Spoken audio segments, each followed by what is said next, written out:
Hello friends, it's Todd McIntosh here. First, a big mahalo goes out to all the gardeners out there. You're feeding the bees, your family, your community, you're bringing community together, you're connecting with the earth. You are absolutely awesome, but I'm not going to be talking about that kind of gardening today.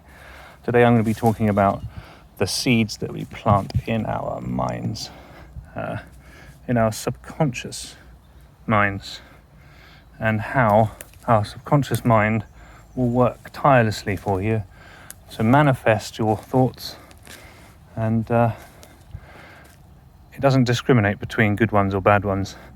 That's something that we can do something about. Now, I want to share a personal experience, a personal story of how I've witnessed a seed that was planted in my memory bank of my subconscious as a child only germinate and take root and grow into a plant and deliver fruit this last year.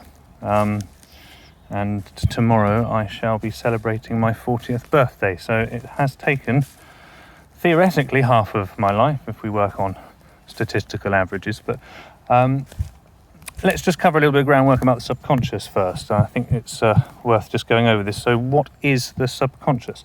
The subconscious is a function in our mind. It's more than a function in our mind, but I'm just trying to make it sound as simple as possible. So how can I put it? Everything that happens in our lives from the minute we're born until the time that we pass is recorded in our subconscious. It's like a memory bank that has theoretically unlimited storage space. Now, the subconscious mind is effectively, I think, like a servant. Some refer to it as a slave to our conscious mind, although I really don't like that particular word. So it serves as a servant to our conscious mind, and it doesn't reason or think independently, right? It is entirely there to serve us and serve our conscious mind. So what we put into our subconscious, everything from the influences we have, the television that we watch, the addictions that we form, the blind passions that consume our lives, that tends to be largely responsible in forming our character, our personality, and then dictating what we do and what actions we do or what we don't do, which is more the subject of my chat today. Now, the interesting thing about the subconscious, it does more than just, reproduce your personality. It also helps your body grow. If you think, what instructed your body to turn from a embryo into a fully grown adult, the stages of growth, of bones, of puberty, of reproduction, all these things. We don't consciously instruct these things to happen, and those are also the amazing roles and responsibilities of this fascinating thing that we're calling the subconscious, right? So anyway, it's a big subject, and I'm not going to go into that, but I hope that gives you a roundabout idea as to what the subconscious is. And I'm going to just quickly quote, let me just pull this up here. Here we are. I'm just going to quote James Allen. Now, James Allen is a fascinating man.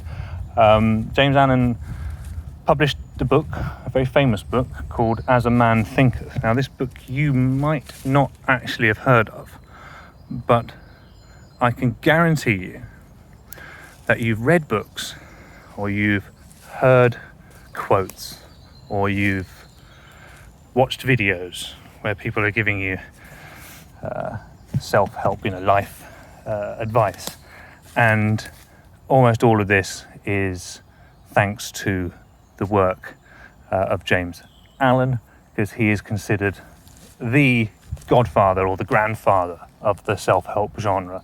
And I'm going to link to his book in the description, and if you read it, you'll see exactly what I'm talking about.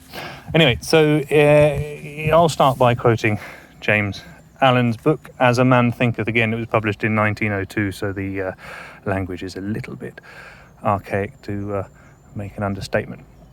Here we are. As the plant springs from and could not be without the seed, so every act of a man springs from the hidden seeds of thought and could not have appeared without them.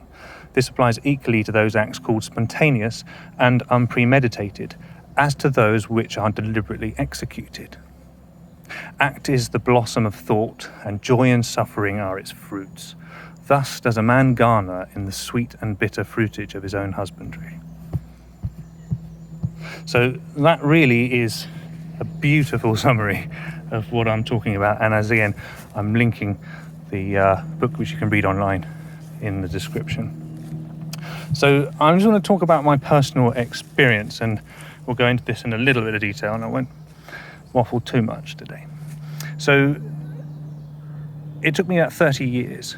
It took 30 years for the thought of how do the homeless get consistent access to clean underwear, pants and socks, if we're discouraged from donating them second-hand. That's an airplane going over. We'll just let that go. Someone's going somewhere.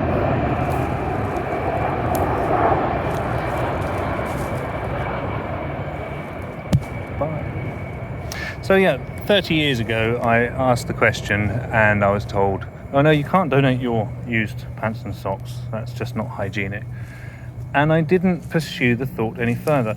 And then over the years I've donated clothes again to clothes banks, or dropped off some nice thick jackets in the winter at homeless shelters, and wondered the same thing, yet didn't do anything about it.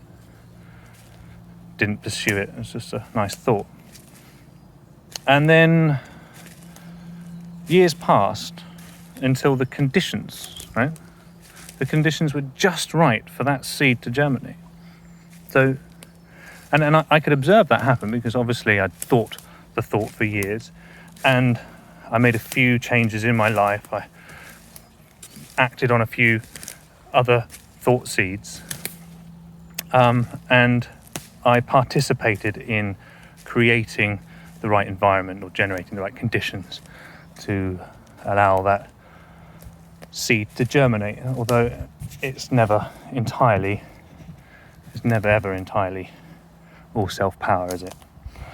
So just like the gardening experience, I suppose, seeds need the right temperature, they need the right humidity to germinate and grow with their potential to turn into a plant, right? Seeds need to be in a medium that's not polluted, for example. There's specific conditions for different seeds to germinate. If you buy a pack of seeds from garden seeds, vegetable seeds, and read the instructions on the back, it will say what type of soil, acidic, alkaline, what season, in what hemisphere, and that information will be available. And that's very much like how it works with our thought seeds and things that are put in our subconscious. The conditions just have to be just so, right? So just like flowers and weeds, we have a choice of what we plant, right? People don't deliberately go into the garden and plant nettle seeds, stinging nettle seeds. Although some people, rightfully so, enjoy eating stinging nettles. So, one man's weed is another man's lunch. So yeah, back to my experience and weed. So creating the right conditions, right, for our mind to produce that good fruit, these good acts. Most of our lives we fool ourselves into believing that all of these conditions are external to us, right? So I'll give you an example. You have a really super idea, and you say, oh, great idea, but you don't do anything about it, right? And there's various reasons. So you might say, I don't have the funds, I don't have the money to do it, or I'm not respected enough, I don't have status, and no one's going to listen to me, or My relationship takes up too much of my time, or I don't have any other material resources needed for this, or another excuse. I mean, we're very good at excuses, right? So external conditions can and obviously do play a part, right? Things outside of ourselves, and that's where your act and your part in this is the only thing that you can do. You can't change these external conditions, but you'll be surprised of what happens when you start that first process within yourself, right? So, I mean, if you take it back to the gardening example, I consider myself like a gardener who rented an allotment. In the UK, you can, in villages and towns, you'll have public areas where you can rent, X amount of square feet or square meters, and then grow on there. So it's like having an allotment, right? And this is something I think a lot of people can relate to. So you rent an allotment with all the best intentions in the world, right? And every time you go back to the plot, you're sort of overwhelmed by the amount of work that you need to do to get the allotment going. And maybe one year, you'll spend 5 or 6 solid days, weeding, getting your bed sorted out, you plant your veg. But allotments take quite a lot of work, Most of them don't have a source of water, so you have to bring your own water or rely on the rain. And, they're never typically conveniently close to your house, but some people they are. So, in reality, maybe you rent the allotment, but you only go back maybe 5 times a year, or, and then when you get back, you're just simply overwhelmed by the amount of work that you need to do in order to get your allotment growing the veg that you want it to grow. So, each time you go back, you're and finding an excuse, so much work. So then most people end up giving up on their allotments, right? Giving their plot up. I hear that story so often. So this was exactly the case with me and my thoughts when it comes to the supply of underwear, because I'd have this thought every time I'd donate clothes. I think, what can I do about this? But I'd find an excuse, someone else's problem, someone else is dealing with that, right? You've got wonderful organisations who already have budgets. Well, it's not always that simple, and all it took was a phone call, right, to ask somebody, what the situation was, to find out the truth. But anyway, so what changed with me, and what conditions changed? And this is really what I'm getting to. So the conditions that changed was I just simply cleared my conscious mind of all of the weeds, and all the ones that I've been sort of deliberately planting. Now, in a way, you could think, okay, so you just need to do a bit of housekeeping up there. Sounds simple. But no, it really wasn't that easy, because I was, daily drinking, that was something that was a weed. Smoking, obviously. Watching crap on television. Procrastinating. Always finding something else to do, something I might enjoy doing more. Something usually involves filling my pleasures. Only human, right? So what did I do? So I pretty much hated myself, to be honest, for the drinking and smoking. When you're drinking, you think, do I need this? Or you're smoking away, you think, I should give this up soon. I've been smoking since I was 9 years old. So yeah, these addictions, in my mind, being a habitual smoker and drinker, I hated it. But I'd fool myself, and I'd absolutely fool others, to think that I enjoyed that lifestyle, right?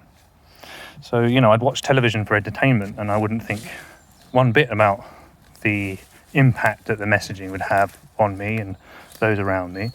We don't think that. We think it's just entertainment. A good example. The types of literature we read. These things can have and do have lasting effects on our minds. So my mind was locked into basically these blind passions, my desires. So I was into drinking, smoking, food, entertainment, comfort, things, stuff, and more stuff, right? So and the society around me, actively encourages this lifestyle, right? So to the degree that it's actually made clear that this is kind of a sign of success, less than failure. You're successful if you can eat and drink what you want, and you've got the leisure time to do what you want, right? But it's patently false, and it only leads to further suffering. It's a sad state to be in. So the initial step was the cessation of the physical dependence on drinking and smoking. So, it's much harder than it sounds, and that's why lots of people don't get past that stage. To be honest with you, the success rate was grossly improved by also taking time to wake up early, collect my thoughts, meditate, if you were. So, it was all supported by this new meditation practice. And in fact, it's one of the key points that James Allen will speak about in his writing. And again, I'll put his books down there. So you're waking up early in the morning, sit to clear my mind, sit for 20 minutes to an hour, and allow my subconscious mind to do its thing and to deliver the acts, that spring from these good thoughts, these good intentions, and so the conditions were right. So I stopped drinking, I stopped smoking, I removed the aerial from the television, cancelled my TV license, I woke up earlier, I took some walks, and when the trigger time happened, come home from work, want to have a drink, in that time, do something productive, right? Do those things that you want to do. Something, have a routine. So at 5 p.m, 6 p.m, I'd come home, and instead of opening a bottle of beer, I'd take the dogs for a walk, I'd sit in the garden, I'd communicate more with my wife. I'd take that as an opportunity to come home and do something, right? Engage. So come home, engage, having given up. Now, I'm not a professional meditator by no means. Absolutely not. Professional procrastinator, maybe. Professional blagger, most likely. But no, I'm not a professional meditator. But I do recommend you trying some guided meditation. There's lots of different flavors of meditation that will help, because once you start the process of cessation of negative habits, so you're smoking, you're drinking, your television, or it could be sex or shopping, or there's loads of other seriously damaging addictions that ruin families just as much as alcohol and drugs do, right? But meditation is absolutely brilliant way of helping to clear your mind, and helping to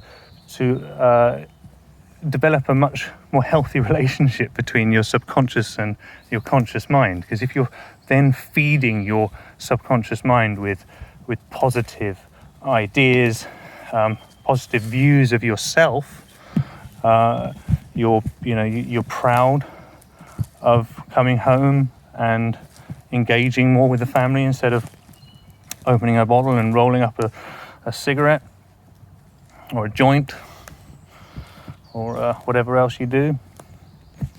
So that, along with the meditation.